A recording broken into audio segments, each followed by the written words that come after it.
थे हमारे channel motivational tuber में। इस साल 119 हस्तियों को पद्म पुरस्कारों से सम्मानित किया गया है। इस बार 7 हस्तियों को पद्म विभूषण, 10 को पद्म भूषण और 102 को पद्म श्री अवार्ड से सम्मानित किया गया है। सम्मानित होने वाली हस्तियों में 29 महिलाएं हैं। 16 लोगों को मरणोपरांत सम्मानित किया गया है। हस्तियों को पद्म पुरस्कारों से सम्मानित करने का समारोह राष्ट्रपति भवन में हुआ। प्रधानमंत्री नरेंद्र मोदी और गृह मंत्री अमित शाह भी इस सम्मान समारोह में मौजूद रहे। क्या सच्चे लोगों की अच्छी कहानियां भी हेडलाइन बनती हैं? क्या निस्वार्थ भाव से समाज की सेवा करने वाले वो लोग जो बड़े बड़े खानदानों में पैदा नहीं हुए, जो नेता नहीं हैं, फिल्म स्टार नहीं हैं, क्रिकेटर नहीं हैं और सेलिब्रिटीज भी नहीं हैं, क्या उनके बारे में अखबार के पहले पन्ने पर कभी खबर नहीं छपेगी या न्यूज़ चैनलों पर वो कभी हेडलाइन नहीं बनेंगे? आज इस परंपरा को तोड़ते हुए हम आपको देश के उन नायक और नायिकाओं से मिलवाएंगे जो देखने में बिल्कुल साधारण हैं, लेकिन उनकी सोच असाधारण है। हाल ही में भारत के राष्ट्रपति ने देश के ऐसे तमाम लोगों को पद्म पुरस्कारों से सम्मानित किया है। ये साधारण लोग जब राष्ट्रपति भवन के शानदार रेड कारपेट पर नंगे पैर चलकर आए तो ये तस्वीरें देखकर पूरा देश गौरवान्वित हो गया। इन्हीं में से एक थी कर्नाटक की 73 वर्षीय तुलसी गौड़ा, जो पिछले 6 वर्षों से जंगल और पेड़ों की रक्षा कर रही है। तुलसी गौड़ा अब तक 30,000 से ज़्यादा पेड़ लगा चुकी हैं और उसका लगाया एक भी पेड़ या पौधा आज तक सूखा नहीं है। ये विडंबना ही है कि हमारे देश के बहुत सारे लोग स्वीडन की पर्यावरण कार्यकर्ता ग्रेटा थनबर्ग को ही जानते हैं, जिन्होंने अपने जीवन में कभी जंगलों में रहकर पर्यावरण के लिए काम नहीं किया होगा। लेकिन वो तुलसी गौड़ा को नहीं जानते हैं, जिन्होंने अपने जीवन के 60 वर्ष पृथ्वी की रक्षा में समर्पित कर दिए। तुलसी गौड़ा की तरह कर्नाटक के हरिकेला हजब्बा भी नंगे पांव पद्म श्री पुरस्कार लेने के लिए पहुंचे। 65 वर्षीय हजब्बा पेशे से एक छोटे फल विक्रेता हैं, लेकिन उनकी उपलब्धियां और उनकी सोच कई मायनों से अलग है। उन्होंने अपनी जमा पूंजी से गांव में गरीब बच्चों के लिए एक स्कूल बनवाया है ताकि कोई भी बच्चा अशिक्षित ना रहे। उनकी तरह और भी बहुत सारे ऐसे लोग हैं जिनका काम पहली बार लोगों ने सुना है। पद्म पुरस्कारों की शुरुआत 1955 में हुई थी और इसका मकसद था कला, खेल और सामाजिक क्षेत्र में विशिष्ट योगदान देने वाले लोगों का सम्मान करना और उन्हें प्रोत्साहित करना। लेकिन ये दुर्भाग्य ही था कि 1960 के दशक में ये पुरस्कार नेताओं और उनके परिवार के लोगों को खुश करने का एक जरिया बन गया। इसके बाद के वर्षों में भी ये पुरस्कार आम लोगों की पहुंच से दूर रहा। 1970 और 1980 के दशक में ये पुरस्कार जहाँ तो दिल्ली में रहने वाले लोगों को मिलता था, जहाँ मुंबई के बड़े बड़े सेलिब्रिटीज और दूसरे बड़े शहरों के प्रतिष्ठित लोगों को ही दिया जाता था। उदाहरण के लिए वर्ष 1955 से 2016 के बीच में कुल 4,284 लोगों को पद्म विभूषण, पद्म भूषण और पद्म श्री पुरस्कार मिला है। लेकिन हैरानी की बात यह है कि इन 4,000 लोगों में से 793 लोग ऐसे थे जो दिल्ली में रहते थे और राजनीतिक सूब वाले परिवारों के करीबी थे।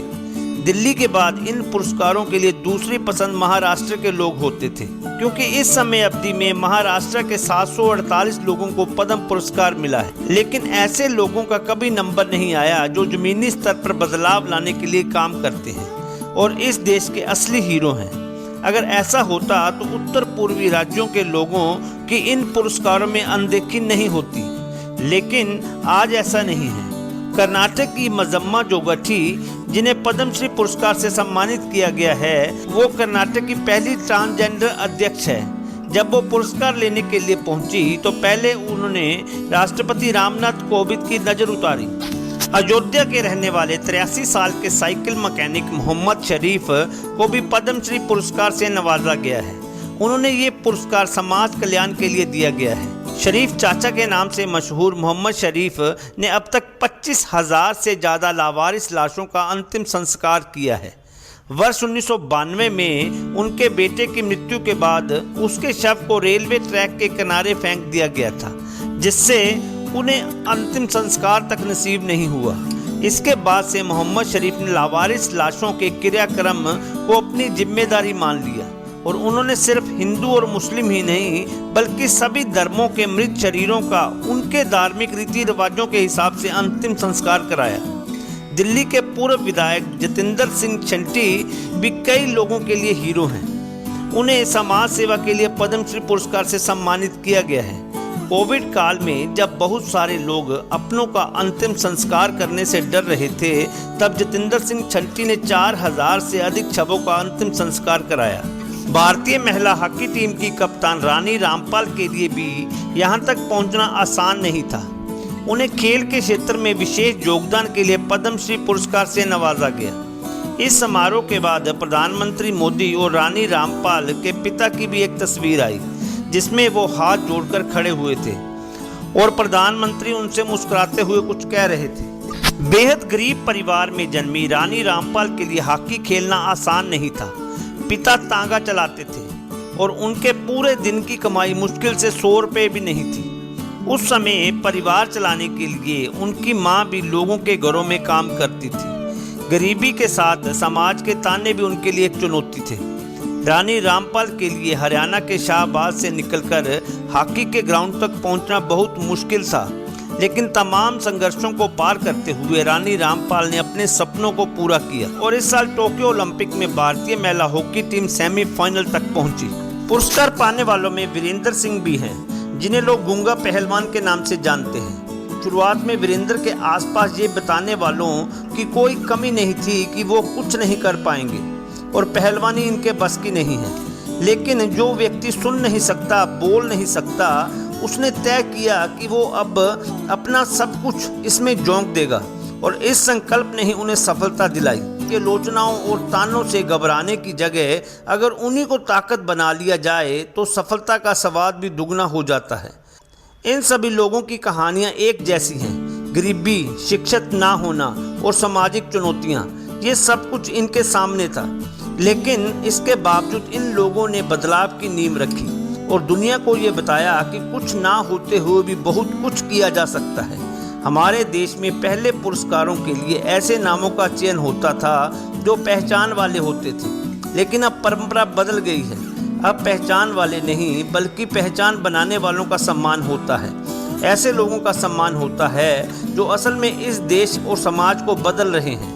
पद्म पुरस्कार से सम्मानित एक ऐसा ही नाम है नंदा किशोर पृष्टि का, जिन्हें लोग प्यार से नंदा मास्टर कहकर पुकारते हैं।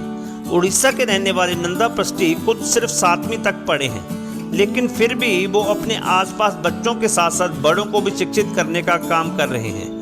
नंदा किशोर उड़ीसा के जजपुर जिले के कातिरा गांव में रहते हैं। उन्होंने अब तक उड़ीसा की चरछाली की परंपरा को बरकरार रखा है। ऐसा करने वाले वो उड़ीसा के आखिरी व्यक्ति हो सकते हैं। चरछाली परंपरा का मतलब उड़ीसा में प्राथमिक शिक्षा के लिए एक गैर औपचारिक स्कूल से है। हर सुबह बच्चे उनके घर के पास इकट्ठा होते हैं। इन बच्चों को बुजुर्ग नंद किशोर उड़िया भाषा के अक्षर और गणित सिखाते हैं। सिर्फ बॉलीवुड एक्टर्स ही नहीं हैं देश के असली नायक। आने वाले दिनों में इनमें से कई लोगों के ऊपर फिल्में बनेंगी और इन फिल्मों में बॉलीवुड के बड़े बड़े कलाकार पर्दे पर इन लोगों की भूमिका निभाएंगे और हमारे देश के लोग उन्हें ही अपना असली हीरो समझने लगेंगे।